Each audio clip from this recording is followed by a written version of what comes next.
Arrêtez, pourquoi? Il me dit, vous êtes en voiture sur un sens interdit, c'est permis qu'au vélo ici. Je lui dis, monsieur, Nassim, vous êtes en... fais-le. Astaghfirullah. Ouais, je t'ai sûr que ça va, frérot. Oh Franjo, t'as pas entendu la voix là? Non, il n'y avait pas de voix, frérot. T'es en train de péter les plombs. T'as pas entendu une voix de gamine? Non, non, il n'y avait pas de voix. Faut que tu lèves le pied. Je crois que t'es en train de péter les Ouais, plombs. mais je suis en train de coller Franjo là. Non, il faut que tu te reposes. Hein. Je pense que t'as forcé. Hein. Ouais, je suis mort. Ok, je suis en train de regarder tes TikTok là. C'est bien drôle. Ça me fait bien rire. Je savais pas que tu faisais ça. Si, mais en plus je fais des scènes, ça fait hier, j'ai pas arrêté de jouer, là je suis cuit, gros, là faut que je me repose en vrai. Ouais. Franjo, je vais me reposer un peu si ça te dérange pas. Ouais, pas de soucis. Ouais, je suis cuit, oh là là.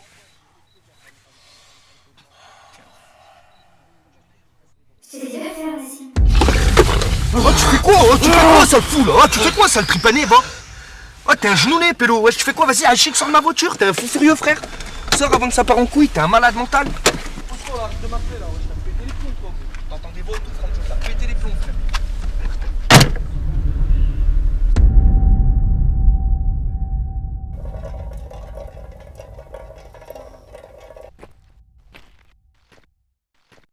Nassim. Nassim, viens. Nassim.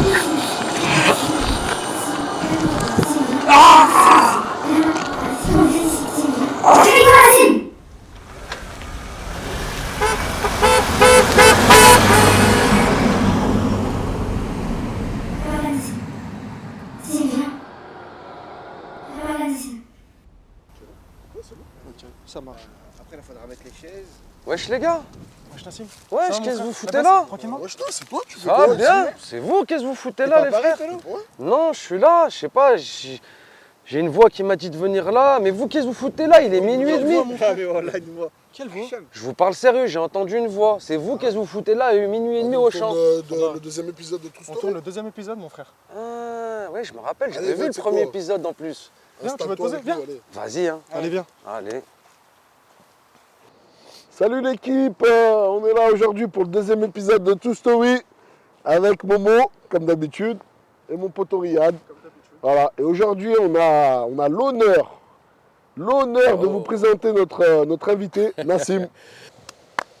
Je te laisse te présenter, Nas. Bien sûr, merci pour l'accueil. Déjà, content de participer à ce beau projet. Moi, je suis Nassim Mella, voilà, je suis humoriste, pur produit de la Grapinière. Donc, c'est pour ça que ça fait plaisir que ça se passe ici pour moi.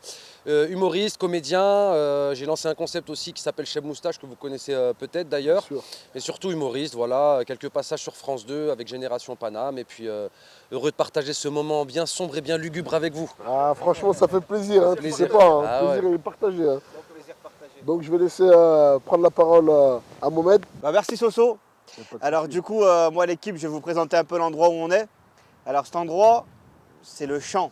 On l'appelle le champ de la Grapinière, parce qu'il se situe à la Grapinière.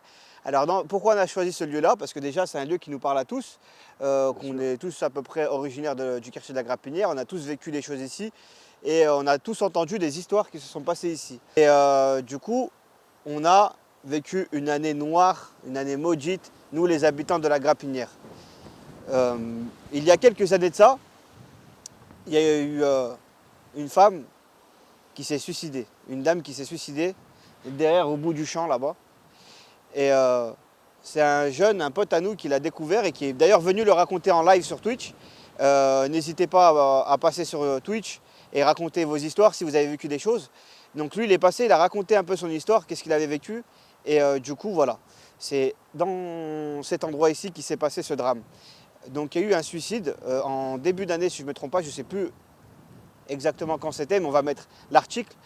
Et quelques semaines, mois après, on a retrouvé des ossements dans le champ aussi, des ossements humains. Quelques semaines après, c'est un homme qui a tué sa femme et sa fille chez lui et qu'il a laissé les corps pendant 2 jours sous un drap. Ouais, c'est vrai, Et au je me bout de rappelle, 2 hein. jours, il est parti se dénoncer Au commissariat. au commissariat. Et cette année-là, nous, les habitants de la Grappe et de Vanvelin, c'était pesant. C'était une année vraiment pesante dans notre vie, où on sentait quand même une présence, une lourdeur dans le quartier. Il y a eu beaucoup d'autres choses d'ailleurs qui qui n'est pas dans des crimes, etc. Mais il y a eu beaucoup d'autres choses cette année-là qui montraient un peu cette année noire-là. Du coup, voilà, c'est de là où on a choisi de venir faire cette émission ici, dans le champ de la grappe. Et c'est pour ça qu'on a pensé automatiquement aussi à Nassim, Bien sûr. qui est habitant voilà, tu habites à la Grappinière, mais à Paris, voilà, maintenant tu es sur Paris, mais tu es toujours quelqu'un de la Sa Grappe. maman quoi. habite Voilà. encore ici. Voilà. Là, Voilà. produit de la grappinière. Voilà, c'est Et on ça. tourne cette émission sur les ossements. On vous l'a pas dit, notre Non. non, donc, Ça, la grappe. Non, c'est mis quand même un peu loin de là où tout s'est passé, par respect, mais respect, voilà, c'est à quelques mètres de là où on est actuellement.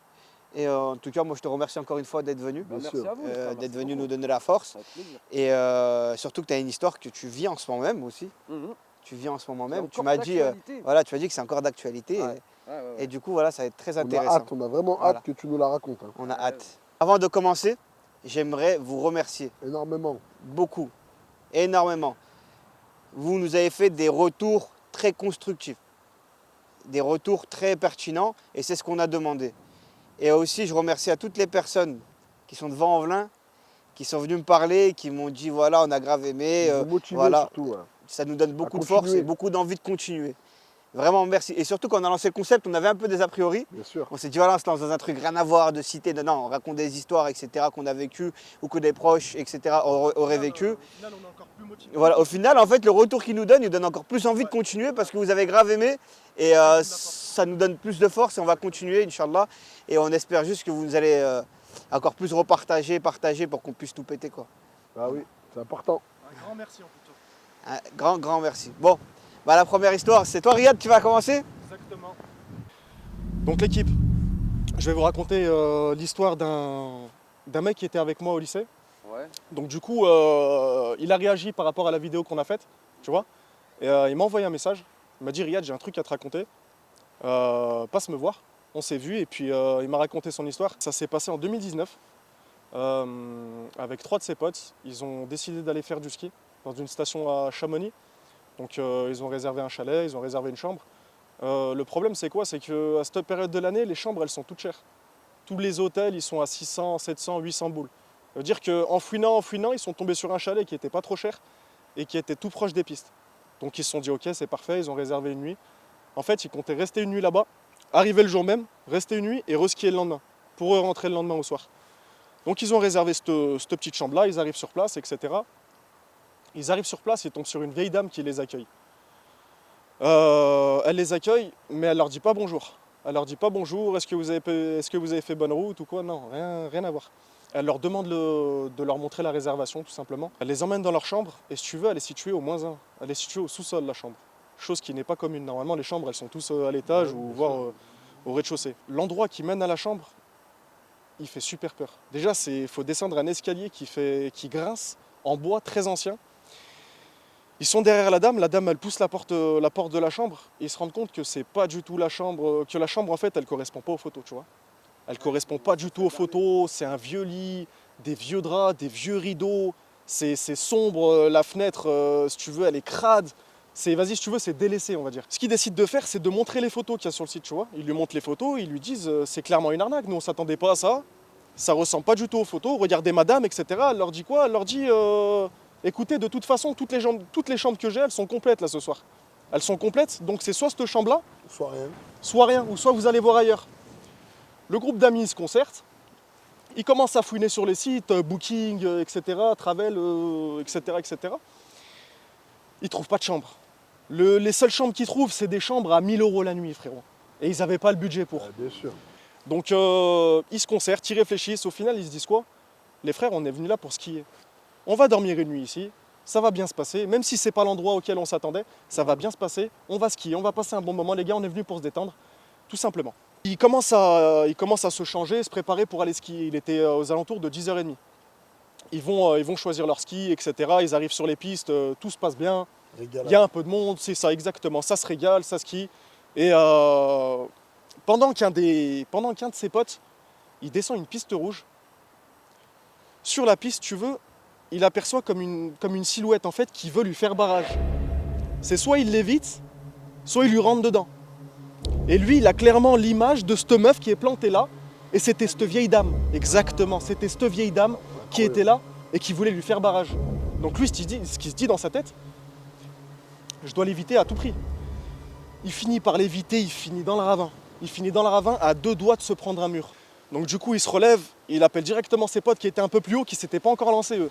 Il leur dit, écoutez les frères, là, je viens de vivre un truc de fou. J'ai eu la vieille dame devant moi. En fait, elle me faisait barrage clairement en fait. Et ses potes, ils lui disent non, ça doit être la weed qu'on a fumé, parce qu'en fait, juste avant, ils avaient fumé de la weed, ils avaient fumé de la bœuf. Donc ils lui ont dit, ah non, mais t'as tout simplement trop fumé, etc. En fait, il leur affirme que non, il a clairement vu cette dame devant lui en train de lui faire barrage. Ils lui disent non, vas-y, viens, continue à skier. Vas-y, exactement.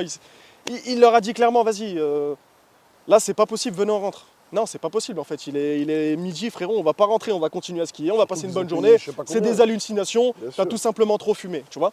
Donc au final, il passe une bonne journée, il se repasse plus rien de bizarre.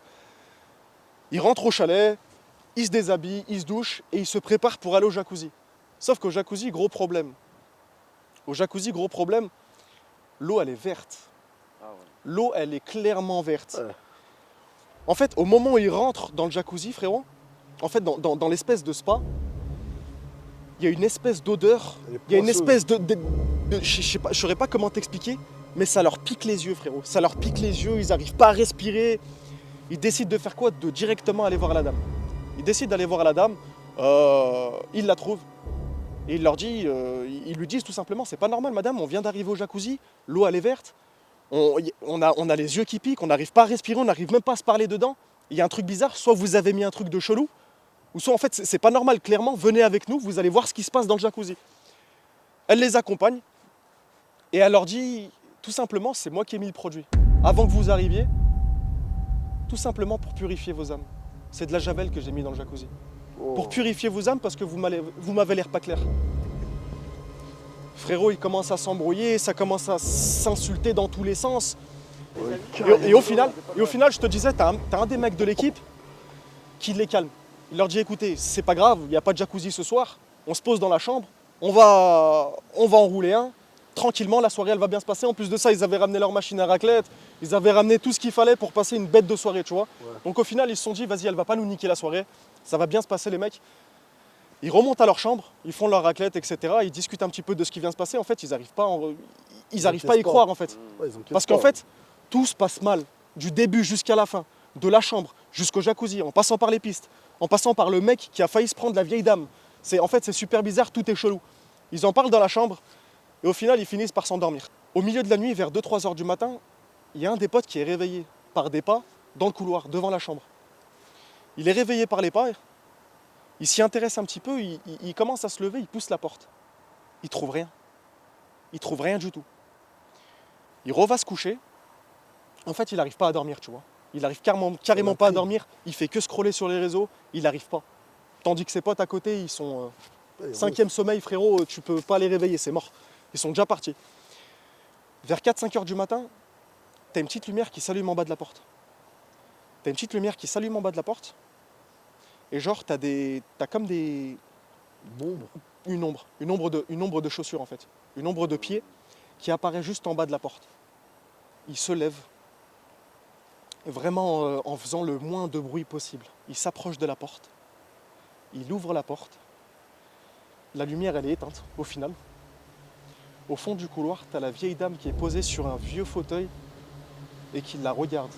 Elle le regarde en le fixant et elle lâche un sourire. Le mec, il prend peur, chair de poule, il revient dans sa chambre, il s'enferme, il prévient personne, il se met sous sa couette, sous son oreiller, pas un mot, il n'a pas dormi jusqu'à 8-9 heures du matin. 8-9 heures du matin, t'as ses potes qui se réveillent. Il décide de leur dire ce qui s'est passé dans la nuit. Écoutez les mecs, là c'est bizarre. Pendant la nuit, j'ai été réveillé, vous étiez dans votre sommeil, j'ai pas voulu vous déranger. Il leur explique qu'il a poussé la porte, qu'il a aperçu cette vieille dame, assise sur la chaise, en train de le regarder, en train de lui sourire. Il monte à l'accueil, et si tu veux à l'accueil, il y a un espèce de panneau, avec le numéro du propriétaire, avec ses réseaux sociaux, donc il décide d'appeler le vrai. Et c'est pour vous dire que franchement, pour vous faire plaisir, il est 1h du matin, il fait tellement froid, donc moi je vais mettre ma capuche, et on est vraiment dans un endroit vraiment qui fait peur, donc excuse-moi rien de t'avoir coupé. Il n'y a pas de souci. Je te laisse reprendre. Ouais, je peux? Ouais, bien sûr. Ok, merci. Il contacte le proprio en lui disant tout simplement on a réservé une nuit ce soir, ça s'est vraiment pas passé comme prévu. Déjà de une, on nous donne une chambre qui n'est vraiment pas celle à laquelle on s'attendait. De deux, on arrive au jacuzzi, il n'est pas comme celui qu'on s'attendait. Il y a de la javel dans l'eau.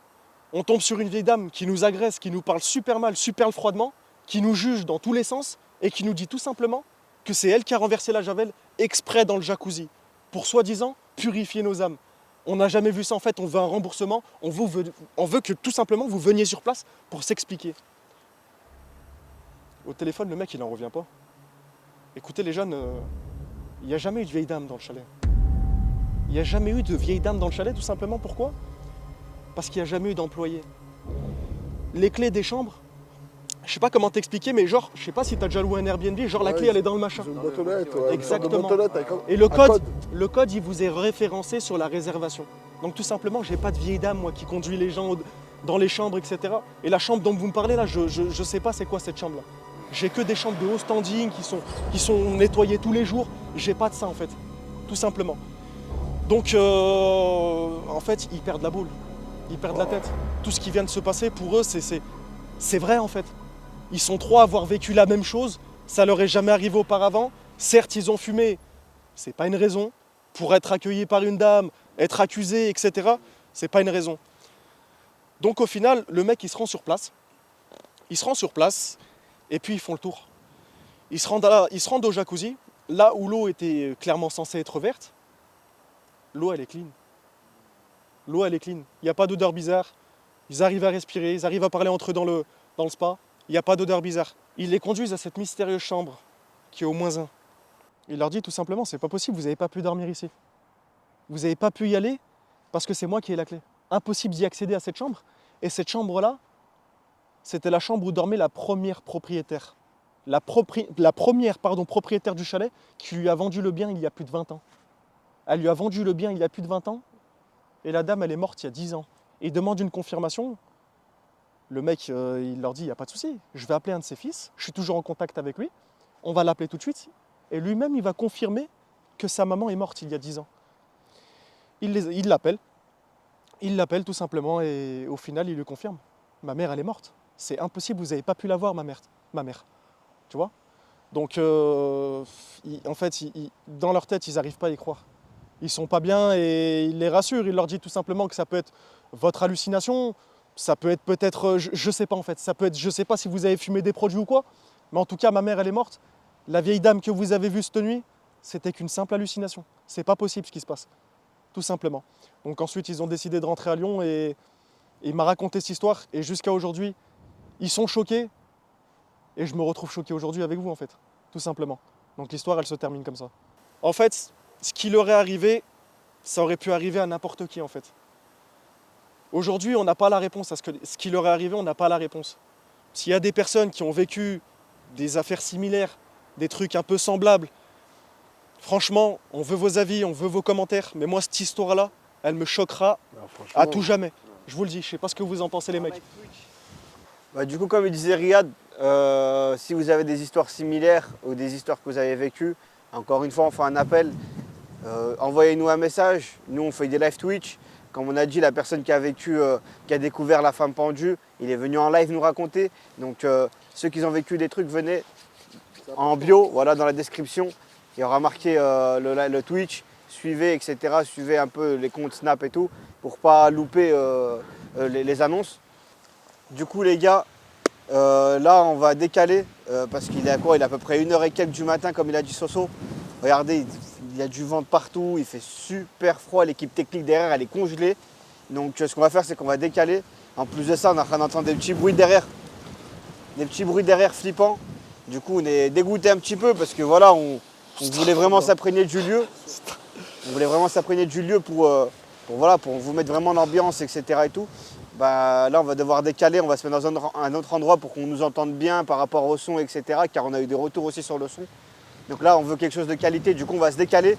Mais Mais voilà, en même temps, on vous a présenté l'endroit et merci Riyad. Franchement, désolé, on peut même pas débriefer sur ton histoire. Pas de souci. Bien comme il faut, on va débriefer peut-être On là-bas en un petit parlera peu. en live, il n'y a pas de Voilà, souci. on en parlera en live pour mieux en parler, mais répondra vraiment. à toutes les réactions qu'il y aura, qu'elles soient positives, négatives, que vous ayez des avis à donner, que vous ayez des anecdotes aussi à nous donner, on écoutera tout. On sera à l'écoute, vous inquiétez pas, venez juste en live, abonnez-vous, vous inquiétez pas. Voilà, on passe à la suite, il fait trop froid, voilà les gars. Astaghfirullah. Allah. Bon les gars, comme vous avez pu le remarquer, vous aussi à travers la vidéo, on a totalement changé d'endroit au vu des intempéries qui se sont passées sur le précédent endroit. Il fait meilleur ici, hein. Il fait meilleur, exactement. Franchement. Donc on n'a pas pu finir la vidéo tout simplement parce qu'il y avait énormément de vent. Et pour une question de qualité, pour une question de qualité d'image, on a préféré tout simplement changer d'endroit et on enchaîne avec la prochaine histoire. Du coup, là, la prochaine histoire, ça va être l'histoire de Nassim, notre invité. Ouais. Déjà encore une fois, merci. Bah non, avec plaisir. C'est vous, merci. C'est toi, merci. Non. Toi, merci. C'est Loué, merci. Toi. Non, franchement, merci pour d'être venu nous donner un peu ton expérience que tu as eue avec, voilà, tu m'as dit un voisin. Ouais. C'est ça. Ouais. Tu rentreras plus en détail dans ton histoire. Mais en tout cas, je voulais vraiment te remercier. Et ça fait plaisir que des personnes comme toi qui réussissent dans leur domaine, etc., reviennent quand même dans le quartier pour tendre la main. Merci pour surtout l'invitation, Ah, franchement. il y a une ombre derrière là. C'est quoi ça là? Je sais pas. C'est qui? C'est quoi? C'est qui? C'est qui?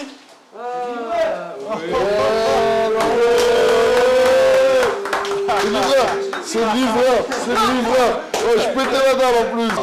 Ouais, boycott les gars. Boycotté coquin. Ça va, man? Bien, mon frère? Et toi? C'est mon frère, c'est baisse. Moi, je parle même pas. Pa.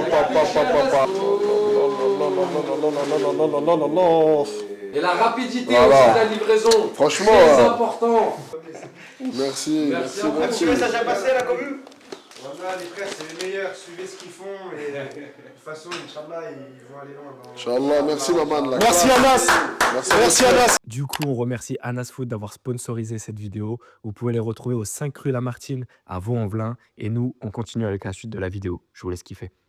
En tout cas, merci Nassim d'être là. Merci les frérots. Donner la Merci à force. vous. Merci à vous. Du coup, on va t'écouter. Aïe, aïe, aïe.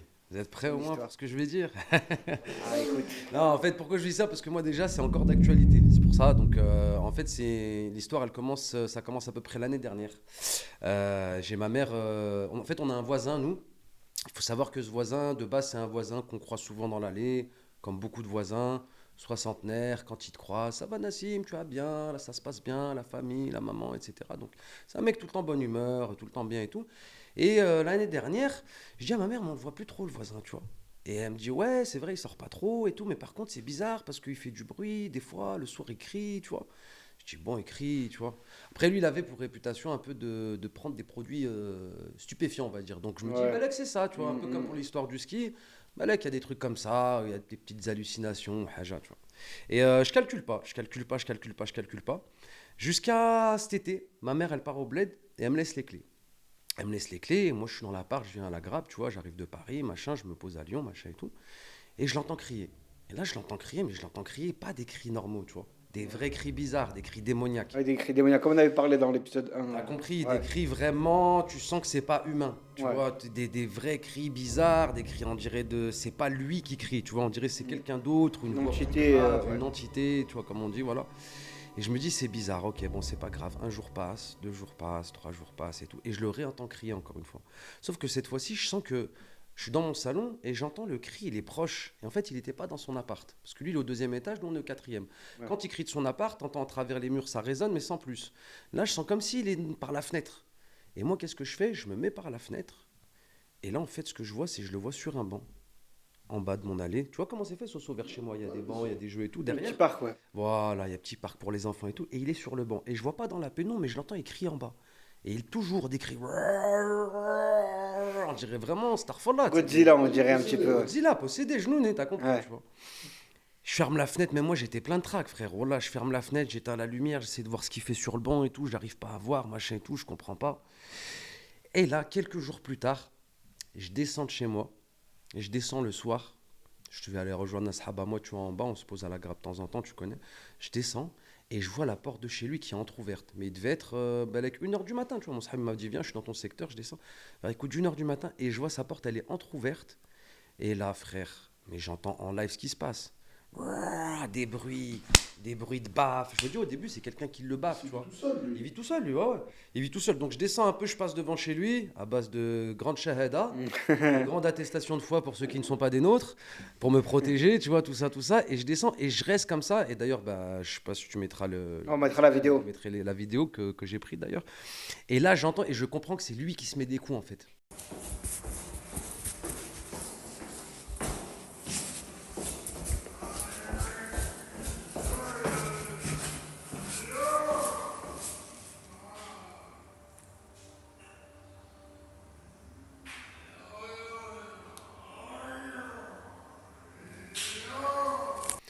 Je panique et tout. Bon, je descends. Le seul truc que je me dis, c'est j'espère que je ne vais pas le recroiser dans l'allée, là qu'il est devant sa porte après quand je rentre, ou tu vois. Ça se passe et tout. Je remonte chez moi. La porte, elle est fermée de chez lui. Je remonte chez moi. Et ça, c'était tout l'été, parce que tout l'été, j'étais à vous. Et quelques jours plus tard, pareil, je descends de chez moi en journée. Et là, je le vois devant sa porte. Je le vois devant sa porte. Il est en train de fermer sa porte. Donc, il s'apprête à sortir. Et là, je vois une apparence qui est plus celle que je connaissais. C'était plus le voisin que j'avais l'habitude de voir. C'était plus le voisin soixantenaire, c'est propre sur lui, toujours son petit bonnet, sa petite veste d'entraîneur de foot, tu vois, machin. Non. Là, il avait la plupart de ses cheveux qui étaient gris. Il avait le visage, on dirait sa peau, elle était coulante, tu vois, elle était tombante, tu vois, mais vrai coup de vieux. Mais lui, la dernière fois que je l'avais vu, c'était il y a 3 piges. Donc en 3 ans, tu te dis pas, il a pris un coup de vieux comme ça. Quand je vous dis, les frères, un coup de vieux, c'est pas qu'un coup de vieux. La peau coulante, plus de chicot. Il me voit, il me dit, ça va bien, Nassim? Et il me tend la main. Et là, quand il me tend la main, frère, je vois sa main toute sale, comme avec du charbon noir bizarre. Et des ongles, frère. Mais des ongles. Starfala, on aurait dit Gollum, tu sais, des ongles. Il avait une apparence monstrueuse, en fait. Il avait même pas une apparence humaine. Le mec, il se lavait plus. C'est ça. T'avais l'impression qu'il se laissait aller. Et en même temps, quand je lui serre la main, je lui prends la main. Moi, j'étais plein de trac. Hein. Et j'ai un réflexe quand je lui dis ça va, tu vas bien et tout. Et je baisse un peu mon regard. Et je vois ses pieds, il était en claquettes pieds nus. Et là, je vois pareil, ses pieds, des ongles comme ça. Et tu vois, je me dis, c'est pas qu'un laisser-aller, c'est pas qu'un mec qui se lave plus. C'est un mec qui a quelque chose en lui qui le pousse à être comme ça, tu vois. Et là, je descends et je crains même parce qu'il était amaigri et tout. Et ça me fait pitié, tu vois. Ça me fait pitié, je réfléchis, je demande à un pote à moi le lendemain, un pote qui est bien calé en religion, dans les histoires comme ça, etc. Et je lui dis, je lui explique. Et lui, j'aimerais bien, lui ramener un imam, un raqi, quelqu'un qui peut lui faire quelque chose, tu vois. Ce qu'on appelle un exorciste pour les autres, tu vois. Et mon pote, il me dit, ouais, mais il faut que tu vois avec lui avant. Parce que, et c'est vrai, tu peux pas ramener quelqu'un de force, comme ça, tu tapes à la porte, il ouvrira pas, tu vois. Donc je réfléchis, je me dis comment je fais, etc. Est-ce que je demande, est-ce que j'en parle, etc. Et ce jour même où je demande à mon pote, je rentre chez moi le soir. Et là, pareil, je le réentends crier de dehors. Et là, par contre, je vois ce qu'il est en train de faire. Et en fait, il était sur le banc, pareil, sur les jeux, comme la dernière fois. Et là, je le vois, frère, il est sur le banc. Et je vois bien ce qu'il est en train de faire. Parce que c'était un peu éclairé. Il y avait un lampadaire qui était bien éclairé cette fois-ci. Il était comme ça sur le banc. Et en fait, il s'agitait comme ça sur le banc. Tu vois, de haut en bas, de haut en bas. Il faisait ses cris. Et en même temps, il se mettait des méchantes baffes. Franchement, pour se mettre des baffes comme ça, faut pas être conscient. Je vous dis franchement, les frères. Pour se mettre des claques comme ça, faut être habité. C'est comme si je te dis, je viens, je te mets une grande claque et je t'en mets plein, des dizaines comme ça dans la tête. Quasiment, tu les sens pas. Exactement, Soso, c'est ça. C'est que la douleur, au bout d'un moment, tu la sens. Lui, il la sentait pas. J'avais plus l'impression que les coups qu'il se mettait, c'était pour faire sortir quelque chose dans sa sa tête. Ouais. Tu vois, comme des voix, comme des... Et il se tapait comme ça. Et je me dis, il n'y a personne pour l'aider, ce mec-là, tu vois. Et ça se finit comme ça, cette soirée. Je vais dormir avec la boule au ventre. C'est quoi? C'est les claques? C'est les claques qui m'ont fait rire. Dans le studio, frère. Désolé les gars. Je suis désolé. Oh, putain. On reprend, t'inquiète, on reprend. Je reprends. Tu me dis quand c'est bon, Esteban ou quelqu'un, c'est bon? Ouais, c'est bon? Allez. Ouais, et donc il se baffe, il se met des claques, il se met des claques.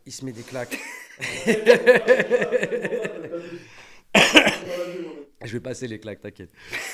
Tu me dis quand Celui, il a rigolé, c'est pas moi. Vas-y, c'est pas grave. Ah, t'inquiète. Non, moi, c'est bon. Vous me dites quand vous êtes bon. C'est bon? Ouais, c'est bon. Allez. Donc il se met une série de baffes et tout. Moi, je suis un peu choqué. Je te mens pas qu'à ce moment-là, il y a des bruits qui font peur ici aussi, hein, t'as vu? Ouais, t'as vu ça? Et donc, je ferme la fenêtre. Je ferme la fenêtre et je vais dormir la peur au ventre, en fait, parce que ça me fait peur. Je me dis, c'est un mec qui est juste en bas de chez moi. Peut-être qu'il y a la chose qui l'habite, peut-être que les choses qui sont chez lui, elles peuvent monter, elles peuvent nous côtoyer, elles peuvent nous toucher, elles peuvent nous, tu vois. Ça peut t'atteindre. Exactement. Et je dors très très mal ce soir-là. Je rentre à Paris. Ma mère, elle est au bled. À la rentrée, je la récupère de l'aéroport. Je reviens ici. Et j'apprends que depuis, il y a du temps qui est passé. Et je l'explique à ma mère. Je dis, maman, ce monsieur, ce voisin, il est pas sous l'emprise de drogue.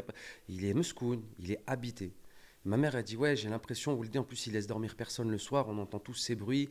Depuis pas longtemps, il tape même sa tête contre les murs, je crois. Parce qu'en fait, le bruit s'est passé des claques à des cris, à des dou, dou, dou, dou. T'entends ça toute la nuit. Et avec ces cris, dou, dou, toute la nuit. Et bizarrement, il fait ça toute la nuit. Mais moi, j'ai calculé les horaires.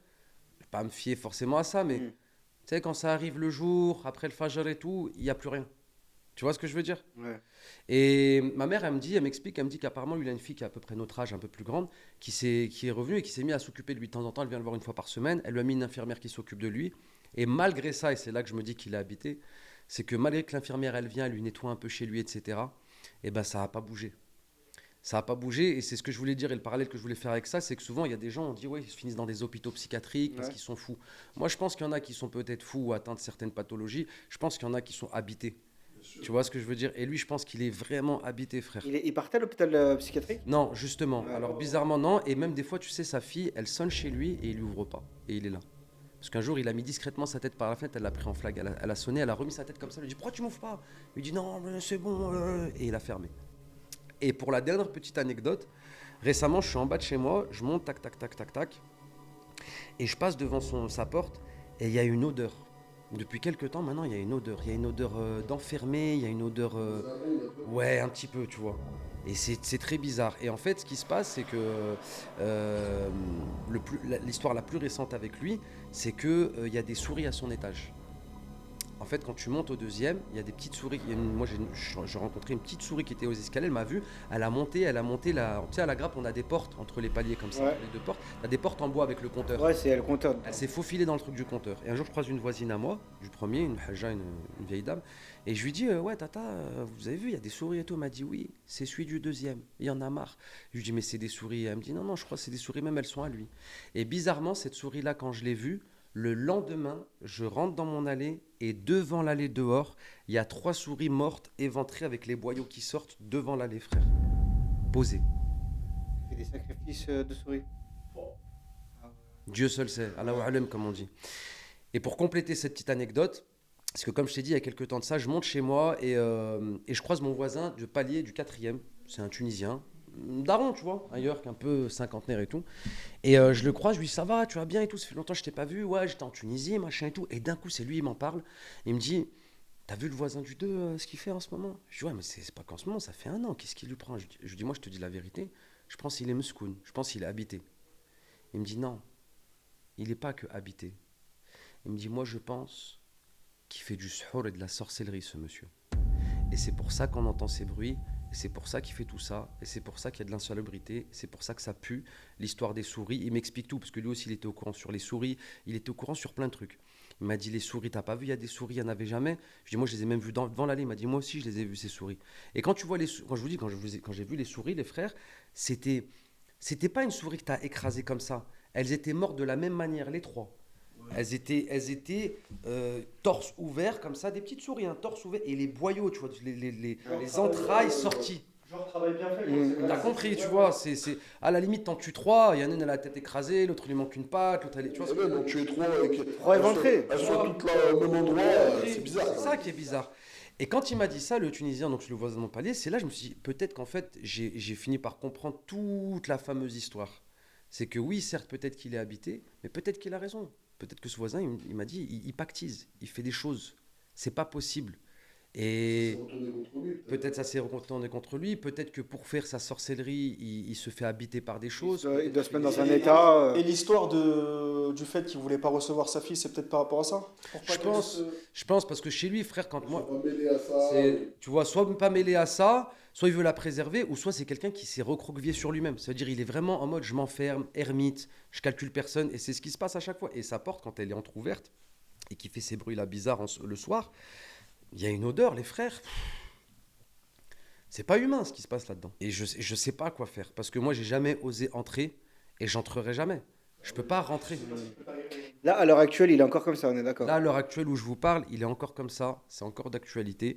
J'ai d'ailleurs, comme je t'ai dit, une vidéo que je vous ai passée où vous allez pouvoir vraiment voir, ou peut-être vous avez déjà vu, ça dépend. Et dans la vidéo, la porte, elle a été ouverte. La porte, T'as elle pas est essayé entrouverte. de demander s'il avait besoin d'aide ou... Ben, justement, en fait, il répond pas. Il répond pas. Parce que moi, un jour, il a fait trop de bruit, ça a dérangé ma mère. Au bout d'un moment, j'ai commencé à trembler, tu vois. J'ai ouvert ma porte et je vois comme ça, je descends au troisième et je vois qu'au deuxième, sa porte, elle est entrouverte.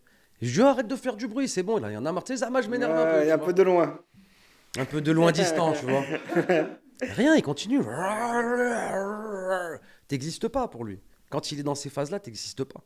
Il y a même un voisin du troisième, il est descendu à son étage, un soir où lui, il avait la porte fermée, mais qui faisait du bruit dans son appart. Et Meskin, il n'arrivait pas à dormir, le voisin du troisième a réunionnais, il a pris un marteau, il a tapé sur sa porte. Blub, blub, blub, blub, blub. Il a, oh, oh, oh, j'arrive pas à dormir. Il laisse dormir personne, lui, il dort jamais. Et c'est là aussi que je me dis, c'est bizarre.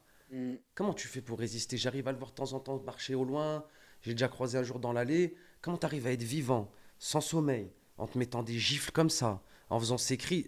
Moi, je fais de l'humour. T'as vu sur scène? Je fais 1 heure de spectacle, je suis cuit à la fin. J'ai besoin de cardio, je suis en mode de... Imagine un pélo, il dort pas des nuits, il se met des grandes baffes, et tu le vois dans la journée, il arrive à marcher, il arrive à... Bon, marcher bizarre, hein, en mode Gollum, mais tu vois. Et je pense qu'il y a pas photo, frère. Quand tu vois tous ces éléments, tu sais il y a quelque chose comme ça qui est bizarre et qu'il a C'est habité. bizarre aussi qu'il n'a pas été interné ou un truc comme ça. Ou... Après, être interné pour, comme beaucoup, qu'on dise il est schizo alors qu'il souffre d'autre chose et d'un mal qui est plus mystique ou plus surnaturel, tu vois. C'est un cas compliqué et surtout, moi, c'est ce que je dirais aux gens, sans vous faire peur, hein, mais quand il y a un truc que tu maîtrises pas comme ça, ne vous jetez pas dans la gueule du loup à vouloir faire les aventuriers, les justiciers. Exactement, faut pas faire les héros parce que ça, c'est des forces surnaturelles qui nous dépassent. C'est pas juste un petit conflit de voisinage. Là c'est voilà, c'est quelqu'un qui est habité par quelque chose. Et il faut se retourner vers des personnes qualifiées, comme tu viens de dire, tu vois. Mais moi, j'ai peur à chaque fois. Pourtant, tu vois, tu sais, t'es un grand gaillard, tu fais 1m82, t'es là, hey, rien du tout. Tu fais ce que tu veux, même du MMA, frère, t'es face à un La peur, gym. c'est naturel. On Ah ne ouais. contrôle pas notre peur, on ne peut pas non, contrôler, bien sûr. ça arrive, ouais. c'est comme ça. Ah ouais. Moi, tu vois, c'est les insectes. J'aime pas les insectes. Alors, Ouais. tu imagines? Ouais. Mais je pense que moi, tu vois, Le ce qui est rapport. bien- Le rapport. Le rapport.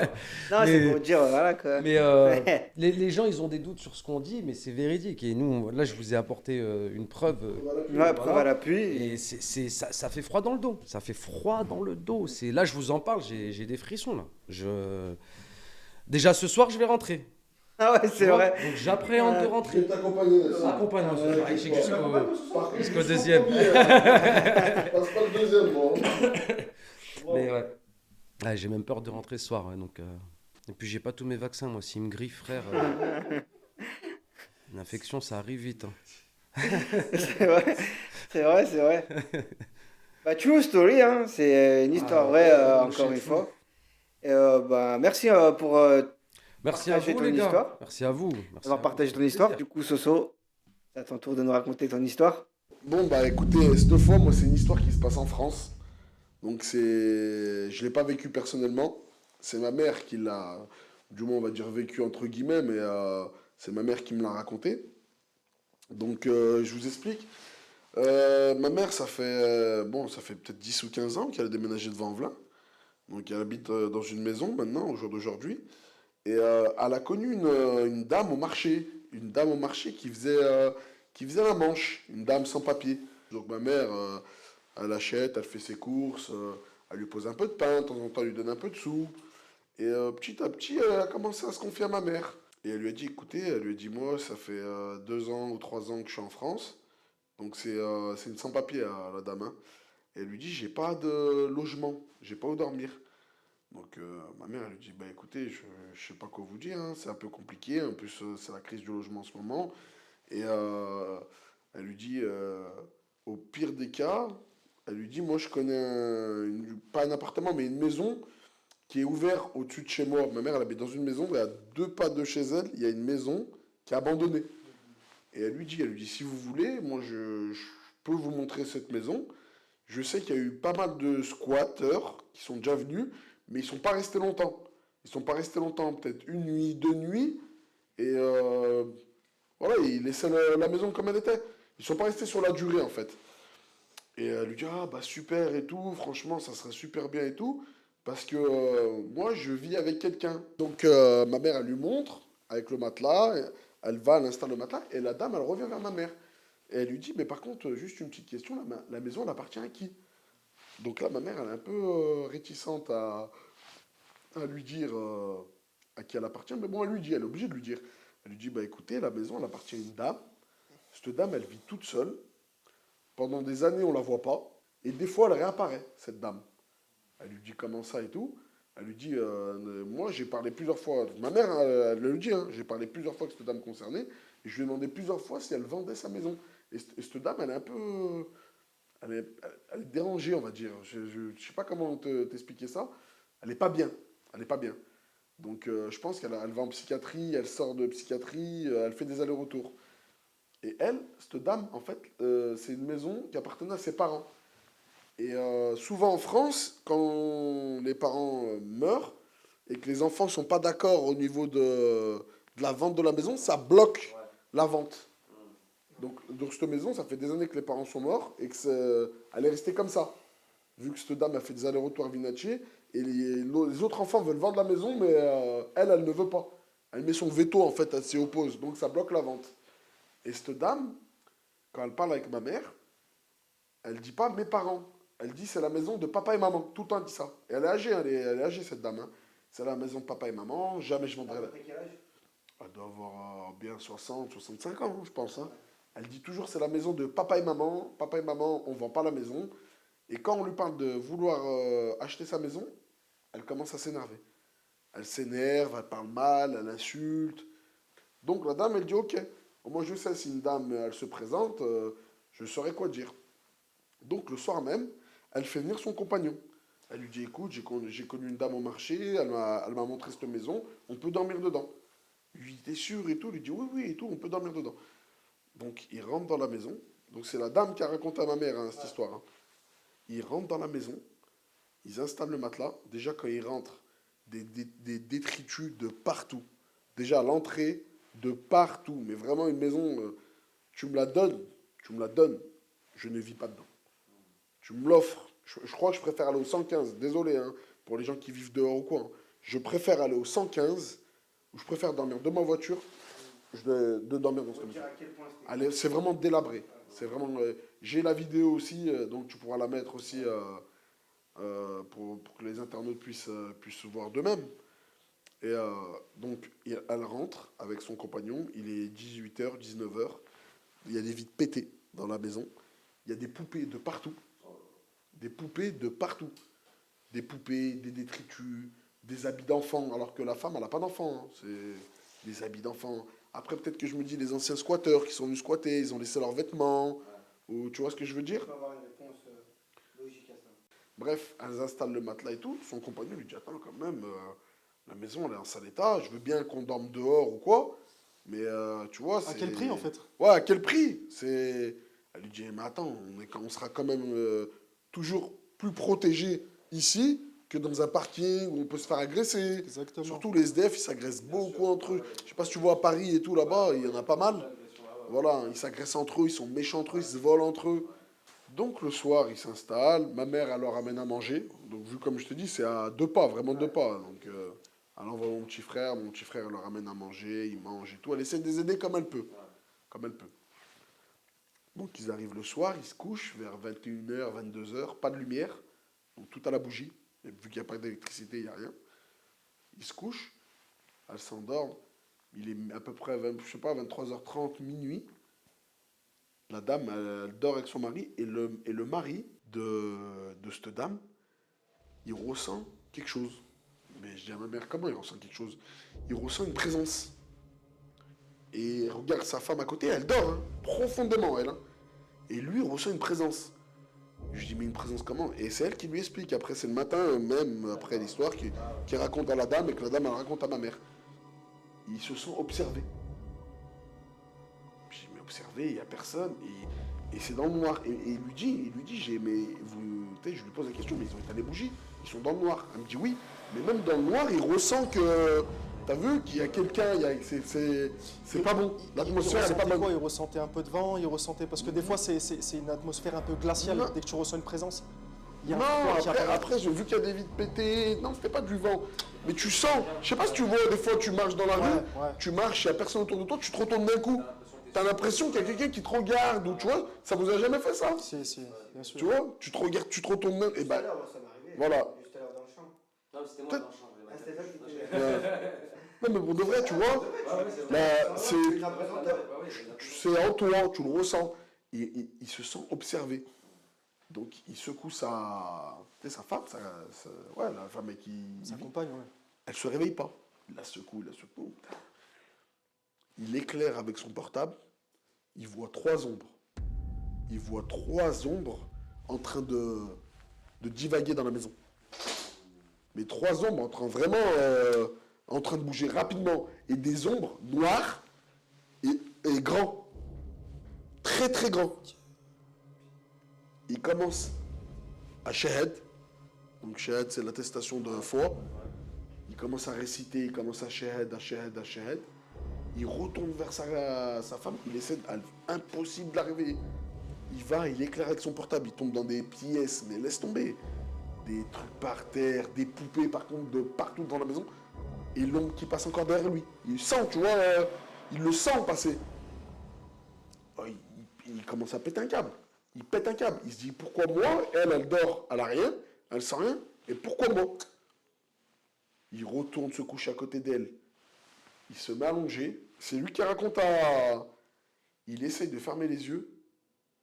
À chaque fois qu'il ferme les yeux, comme si qu'une personne repassait devant lui. Il sent le... T'as vu? Comme si, on va dire, je suis allongé, et tu sens un courant d'air passer. Voilà. Voilà.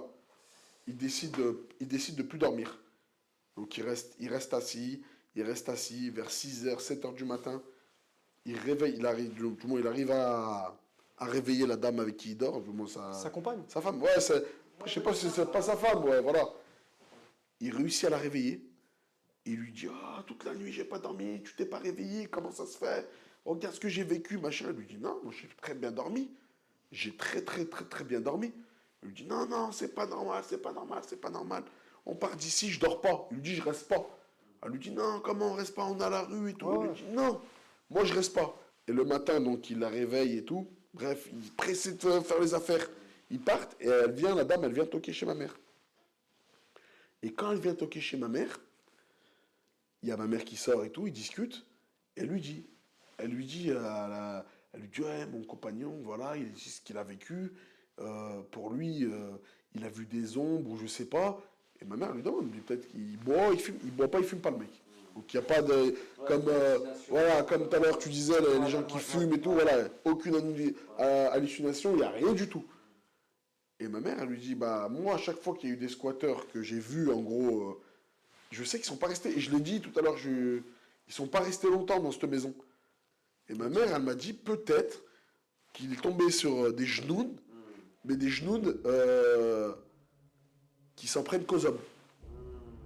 Tellement la femme, elle a vécu la misère, la dame, la personne âgée, la personne, elle a vécu la misère elle-même, en gros pas par rapport à la maison, mais en gros dans sa vie à elle, par rapport à sa maison, peut-être que sa maison, elle est en protection pour les femmes. Tu vois ce que je veux dire?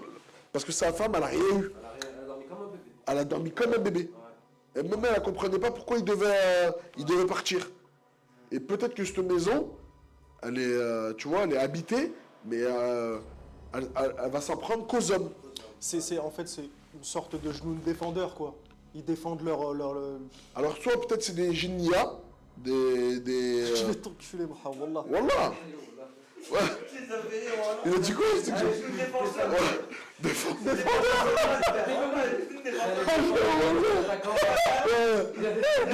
C'est comme ça, mais rigole.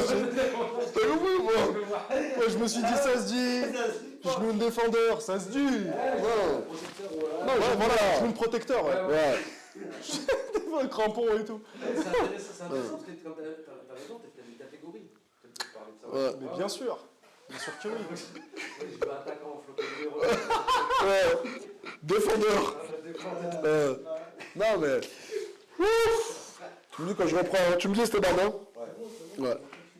Et non. T'es vendeur.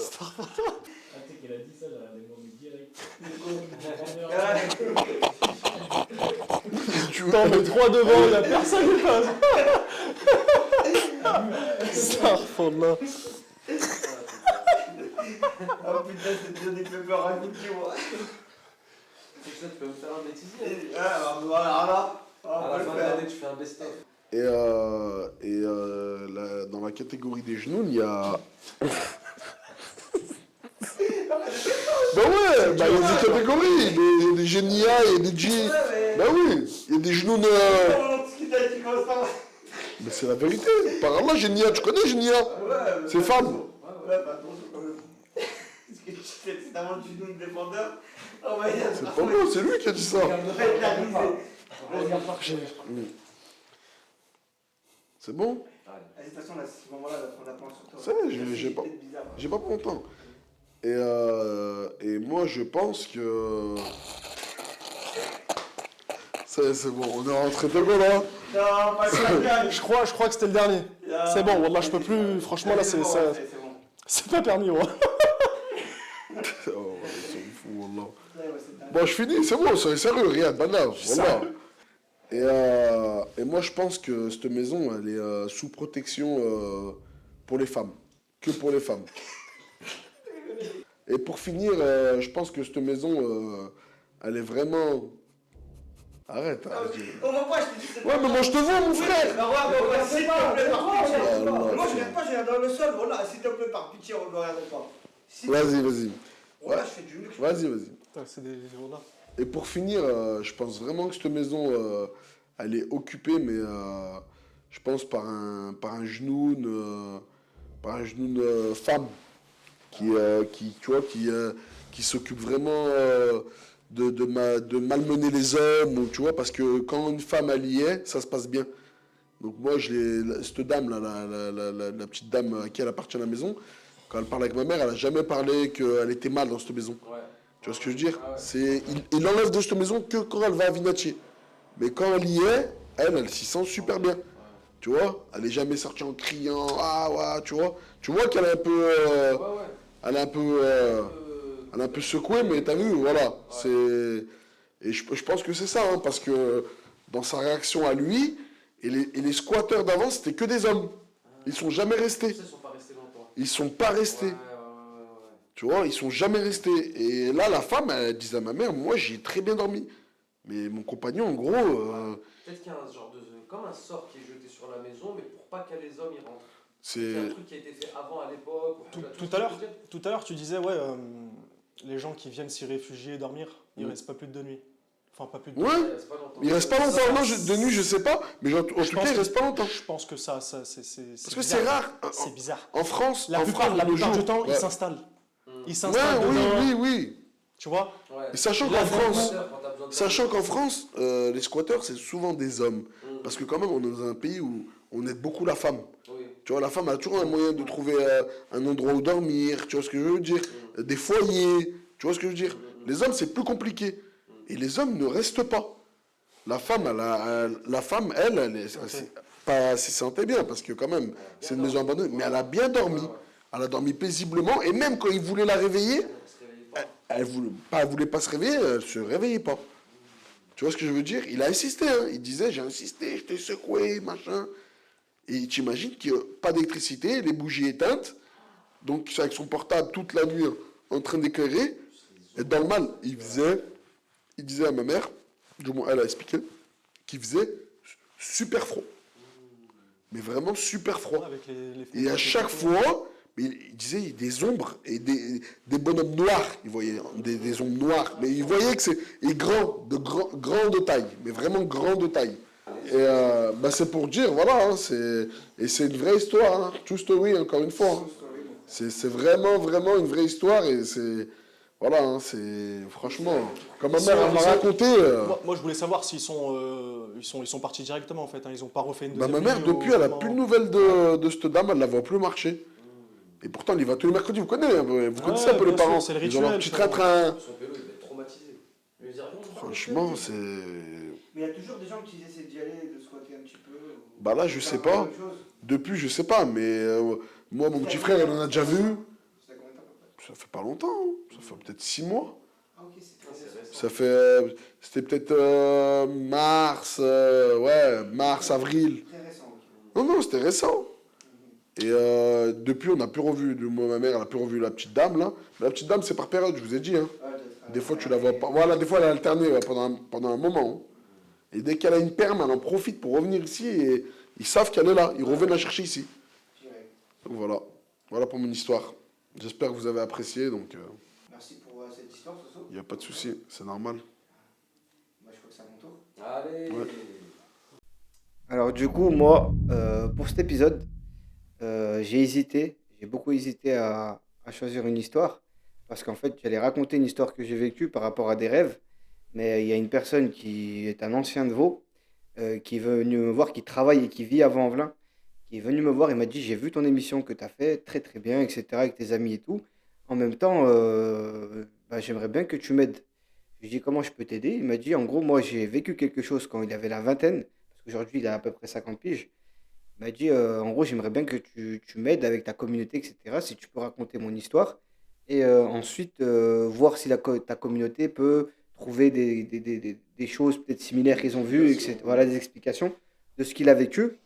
Bah, du coup, là, c'est une dinguerie. C'est vraiment, ça m'a vraiment choqué. Et du coup, je l'ai même rappelé pour que, en fait, on prenne un rendez-vous et qu'il m'explique bien en détail. Et pour pas qu'en fait, j'en loupe une, tu vois. Et du coup, bah, je vais raconter son histoire. Ça va être son témoignage. En anonyme pour lui, bah, moi, je veux prendre la responsabilité de son témoignage, car il m'a avéré, il m'a juré, etc., que c'était une vraie histoire. Pour parler de sa famille, on va dire Yamin, ok? Donc ça, c'est pour vraiment, ouais, voilà, la famille Yamin, il fait partie de la famille Yamin, etc. C'est vraiment pour pas vous perdre, vous les auditeurs, et vous aussi. Bon, alors du coup, on va faire un retour dans le passé. On va revenir dans les années 90. Alors lui, pendant les années 90, il avait une vingtaine, il avait la vingtaine. Donc il est parti dans un pays arabique avec son frère, son grand frère.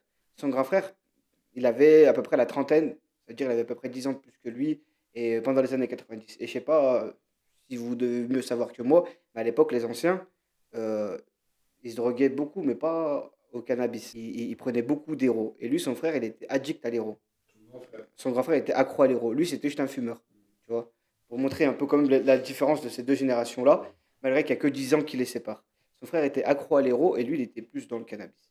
Et donc, il part dans un pays avec un pote à eux. Et leur pote à eux, il est d'origine du pays. Du coup, ils vont là-bas. Du coup, son frère, il ne pouvait pas prendre de drogue avec lui. Du coup, il était en manque. En manque de doses, en manque de consommation. Et il cassait la tête à tout le monde. En plus, dans ces pays-là, la police, elle est hard. Elle est dure. Et du coup, là, la police était très sévère. Et du coup, lui, il gâchait les vacances. Une embrouille là, une embrouille là. Et vas-y, contrôle de police. Et vas-y, tu payes. Et tu payes. Et tu payes. Et vas-y. Et en gros, à un moment donné, ils ont fini en commissariat. Ils ont passé 2, 3 jours en garde à vue.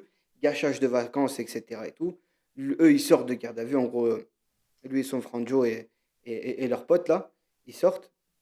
Et ils se disent, bah, tu sais quoi, vas-y, là, en fait, on va se péter le crâne. On va profiter des derniers jours. Et puis voilà. Du coup, eux, en fait, ils dormaient dans un petit village qui était à peu près à 1 heure et demie de la plage. Tu vois. Ils n'étaient pas dans la ville, dans la ville qui est balnéaire, ils étaient à 1 heure, 1 heure et demie. Du coup, ils prennent la voiture. Et faut se rappeler qu'il y a aussi dans les années 90, dans nos bleds, tu vois, dans les petits villages, c'est pas comme aujourd'hui. Là, tu vois, partout au bled, il y a de l'électricité, il y a de la lumière de partout. Et voilà, c'était pas aussi développé, c'était propre carré. Maintenant, aujourd'hui, c'est propre carré un peu de partout. Avant, c'était vraiment un petit village, t'as pas de lumière, c'est très compliqué. Même beaucoup de routes en sable, etc. T'as des ânes avec la corita et tout. Hein? Comme on appelle ça un petit douar. Voilà, c'est ça. Voilà. Ouais, petit village. Donc, en fait, ils habitaient là et ils avaient à peu près 1 heure, 1 heure et demie de route à faire. Et c'est que des petits villages, etc. Avant d'arriver dans la grande ville, qui n'était pas non plus, voilà, c'est pas non plus une grande ville comme Marseille, c'est une petite ville comme Cannes, etc. Et tout, voilà. Du coup, ils y vont, voilà, pour la journée et tout, et ils prennent un peu d'alcool avec eux, un peu de chichon, ils fument, ils boivent, ils fument au bord de la plage, ils se pètent le crâne. Il voulait décompresser parce que le frère, il avait gâché les vacances. Son frère, il décide d'aller piquer une tête. Du coup, son pote, il en profite. Il se lâche. Oh frère, pourquoi tu peux ramener ton frère là? Il casse la tête. Hein? Ce drogué là, il nous prend la tête, il va nous gâcher nos vacances, etc. Son frère sort de l'eau. Il commence à dire des dingueries. Oh, bande de sales gamins, je vais vous tarter. Vous êtes des vieilles mouilles. Allez vous faire taper. Rien à voir, il commence à dire des autres dingueries, mais vraiment, c'est là. Il commence à dire, oh, vas-y, attends, mon genou, il m'a dit de te mettre une grande tarte, toi, ferme-la, sale gamin de merde. Il commence à parler de genoux, tu vois. Là, il commence à dire, attends, bizarre. Et en gros, au début, c'était vraiment, il faisait des actions parce qu'il était en manque. Là, c'était des actions en mode possédé, tu vois. Ouais, mon genou, il m'a dit, je vais te tarter, mon genou, il m'a dit ça, machin, tu vois. Il commence à sortir des dingueries, tout, quand il sort de l'eau. Et là, Rosset, la fête, elle est finie, encore une fois, il gâche tout. Vas-y, on rentre, tu sais, tu fanes. Oh là, tu m'as fané, c'est bon, on rentre, tu vois. Donc, il commence à rentrer, et là, ben, il était à peu près vers 1h, 2h du matin. Donc, il fait très noir. La seule lumière qui éclaire la route, c'est la lune, tu vois, à cette époque-là, tu vois. Et au bout de 30-40 minutes de route, donc là, ça y est, il a quitté la ville. Il s'enfonce de plus en plus dans le pays, dans les petits villages, dans les petites routes, etc. D'un coup, son frère, il se réveille.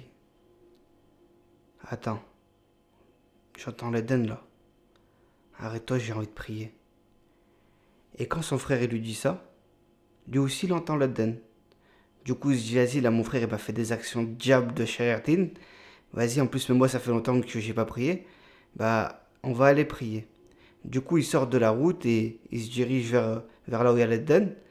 Et il tombe sur une toute petite mosquée isolée. Il se gare et il rentre dedans. Son frère, lui, il rentre direct sans ablution, sans rien, mais il préfère pas parler, tu vois.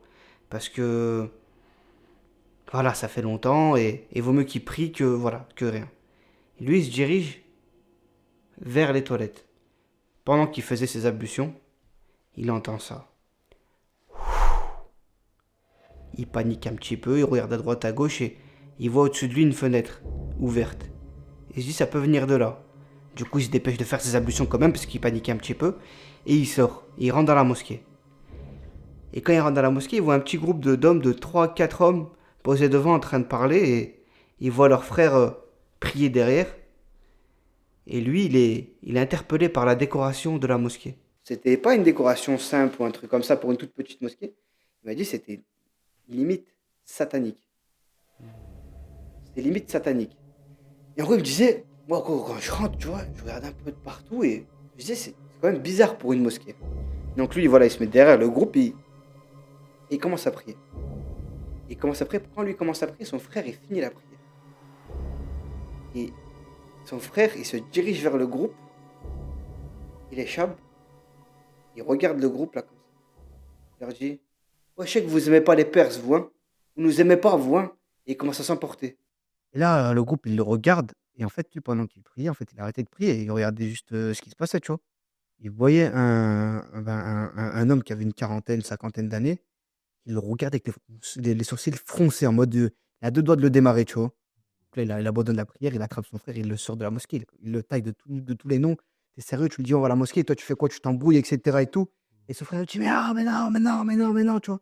Mais non, c'est pas ce que tu crois. Il le taille, il le monte dans la voiture, c'est bon, attends, moi, je fais ma prière et j'arrive, tu vois. Donc là, il rentre en rapide, il s'excuse, tu vois. Et ensuite, il prie devant eux. Il commence à... Enfin, il s'est pas mis derrière, il voulait vite faire sa prière. Il m'a dit, en gros, pour vite rejoindre son frère et rentrer. Donc, il se met devant le groupe, il commence à prier. Il commence à prier. Allah Rabba. Il commence à baisser. Et là, en fait, il y a une personne du groupe. Lui, il peut pas dire qui est qui est qui. Tu vois. Comme je disais, c'est un petit groupe de 4-5 personnes. Donc, il commence à prier. Le groupe est derrière lui. Et il commence à répéter la Fatiha. Et là, en fait, le petit groupe, il y en a qui commence à parler. Il dit, bon, maintenant, je vais commencer à vous raconter l'histoire de la famille Yamini. C'est une famille qui vient d'Iran. C'est une famille de 2 frères et 2 sœurs. Et là, ce qu'il m'a dit, c'est que, parce qu'il a scié les jambes, c'est quand il entend, cette famille-là, elle a été sfourée et ils ne le savent même pas. Il m'a dit, je suis tombé comme une feuille, comme ça. Ah, il est tombé. Il m'a dit, je n'arrivais pas à bouger. Je tombais, je n'arrivais pas à bouger.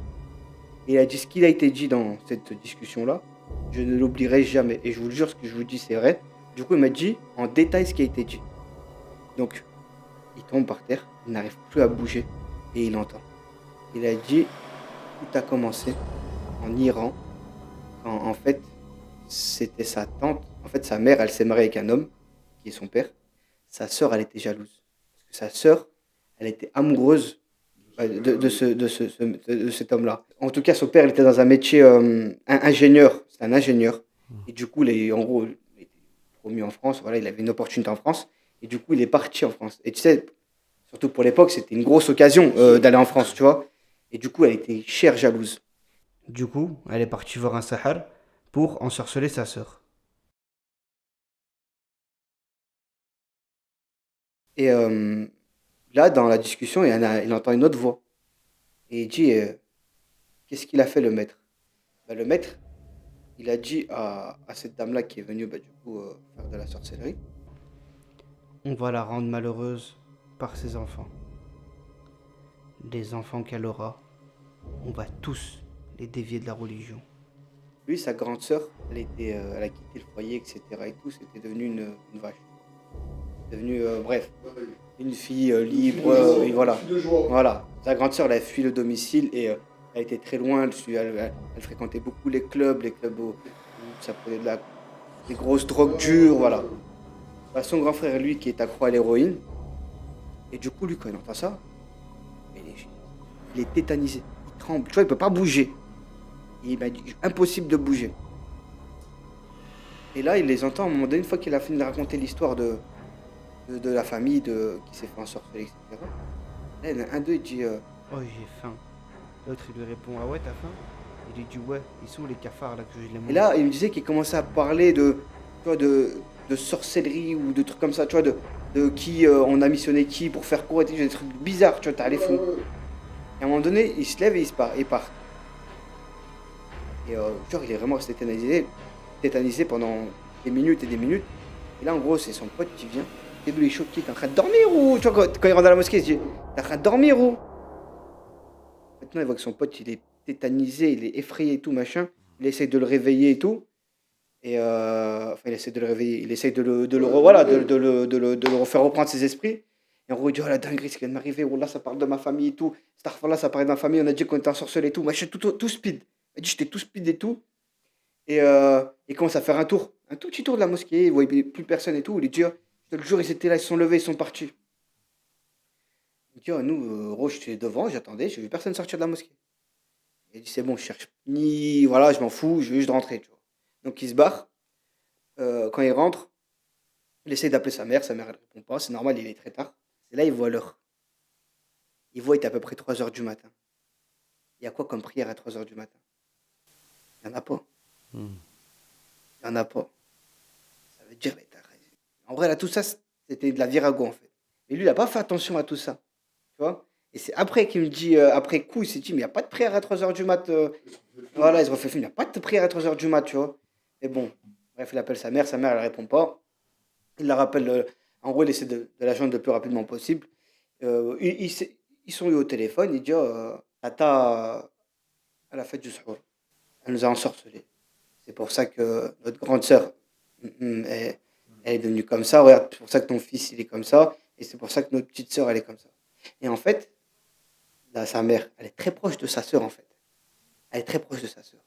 Donc quand elle attend que, elle nous a ensorcelés, etc. et tout, direct, elle appelle sa sœur. Direct. Est-ce que c'est vrai ce que mon fils, il dit? Ça lui répond quoi? Tu vas croire qui? Ta sœur ou un drogué? Lui, il sait ce qu'il a vécu, il sait ce qu'il a entendu. Parce qu'il y a un autre détail, c'est qu'en fait, tu vois, quand il a fini d'appeler sa mère, et qu'il a fini de lui dire ça, on nous a ensorcelés et tout, machin. En gros, quand son frère, il se réveille, et en gros, il commence à reparler de cette histoire, il dit, oh, d'accord, t'as vu le petit groupe et tout, là, que tu t'as embrouillé? Il dit, ouais. Il dit, mais déjà, toi, j'allais te tarter, en gros, j'allais t'insulter.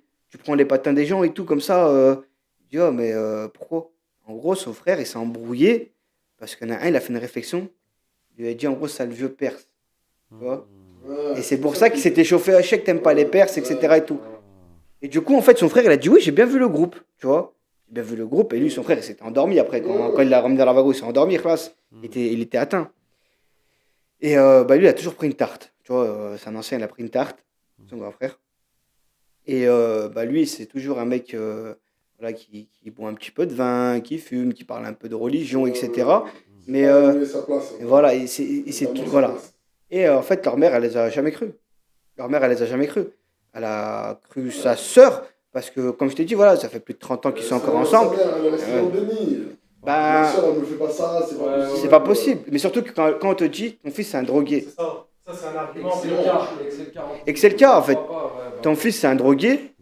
Et surtout qu'il s'était mis rabatté tout la veille. Enfin, cette nuit-là. Mais maintenant, ils sont deux. Ils sont deux. C'est pas comme s'il était tout seul, c'est deux franjos. peut témoigner pour l'autre. C'est vrai. Il y avait bien ce groupe-là. L'autre, il te dit, j'ai entendu ça. L'autre, il te dit, ouais, en plus. Aujourd'hui, est-ce que. À l'heure actuelle, à l'heure actuelle. Leur mère, elle les a jamais cru. Leur mère, elle ne les croit pas. Ça, c'est à l'heure actuelle. La mère ne le croit pas. En fait, c'est pour ça qu'il m'a raconté l'histoire. Il m'a dit, demande à ta communauté s'ils ont vécu des choses similaires, s'il y a quelque chose d'explicable derrière tout ça, etc. Peut-être qu'il a vraiment plané. En gros, vu que nous, en fait, on n'affirmait pas dans le premier épisode nos histoires, on disait ce qu'on a vécu. Peut-être que moi, je dis c'est à cause de l'eau, toi, tu dis à cause des médocs, etc. et tout. Donc, aussi, on laisse. En gros, on n'est pas non plus à dire oui, c'est ça, c'est ça. En fait, on demande aussi aux gens ce qu'ils ont vécu, s'il y a des gens qui, comme on a dit tout à l'heure, si tu n'as pas les capacités ou les trucs comme ça, mets pas tes mains dedans. Tu vois. Et à tout le monde, bien évidemment, on souhaite de malheur à personne. Non. C'est des histoires tragiques qui arrivent, malheureusement, c'est comme ça. La jalousie, En tout cas, je vais reprendre la parole. Je voulais remercier déjà Nassim c'est une fin de vidéo. D'être intervenu. Ça fait du bien de me confier, je vais dormir ce soir. Franchement, et même ça nous fait plaisir que tu sois venu, franchement. Parce que je sais que tu es un peu overbooké en ce moment avec ta petite tournée. Et surtout sur Paris, là-bas, ça doit bouger à fond. Donc c'est dur de, tu vois, de venir et puis de voir la famille. Moi, je suis venu voir ma mère, ma famille. J'en profite pour me caler avec vous ce moment-là. Et puis c'est bien d'en parler aussi, parce que moi, c'est quelque chose que j'ai vécu, que je vis, entre guillemets, quand je suis dans mon allée, je vais voir ma mère. Donc ça fait du bien d'en parler. Comme tu as dit, s'il y a des gens qui ont des témoignages, qui peuvent apporter des précisions, peut-être, ça peut toujours aider. Et merci à vous, surtout de m'avoir invité. Bravo, bravo pour ce que vous faites. Merci. Story, c'est quelque chose, hein. C'est que du true, que de la story. Non, bravo les gars, franchement. Du coup, merci à vous tous déjà. Voilà, merci à vous tous. Un grand merci à toute l'équipe, à Esteban qui est derrière la caméra. Voilà, dans l'ombre. Merci mon frère. Il restera quoi qu'il arrive. C'est de se montrer. Un grand merci à Nasfood qui était notre partenaire pour ces épisodes. Voilà, merci. On parle même plus de leur qualité. Les avis en parlent d'eux-mêmes. Délai de livraison. Délai de livraison très rapide. Et ils livrent de partout, en plus sur Lyon. Gratuit sûrement. Non, mais en tout cas, voilà. Un grand merci à Nasfood parce qu'ils ont permis à ce qu'on lance l'émission, à ce qu'on se lance, à ce qu'on se produise. Donc un grand merci à eux. Ils nous ont fait confiance dès le début. Ouais. Et juste rajouter une petite chose, j'ai hâte d'être au 3e épisode parce que franchement, comme il dit mon ami Riyad, préparez-vous. Préparez-vous, ça va péter. Voilà. C'est en train de chauffer, ça va péter. Voilà. Ça chauffe. Préparez-vous, on vous prépare. Là, on monte crescendo. Donc, Inch'Allah khair. Voilà. Continue à donner la force. Voilà. Je te laisse la parole, moi, franchement. Encore une fois, on est désolé pour ce changement d'endroit, de lieu. Nous, de base, on a prévu quelque chose de très bien, avec un contexte, etc. On vous a présenté un petit peu le contexte, mais malgré là, on est un peu dans le froid. Riyad, le pauvre, il racontait son histoire dans le froid. T'as voulu prendre un risque. Ouais. Mais en tout cas, voilà, nous, le but, c'est vraiment d'aller dans des endroits où c'est vraiment passé quelque chose atypique, etc. Nous, c'est vraiment le but, et c'est ça le concept, et qu'on raconte des histoires, des anecdotes, un peu avec notre franc-parler, avec notre langage. Du coup, voilà, donc cet épisode, c'est vrai qu'on a pris tous un petit coup de petite tarte, mais bon, c'est pas grave. On reviendra plus fort, ça c'est sûr. Ouais.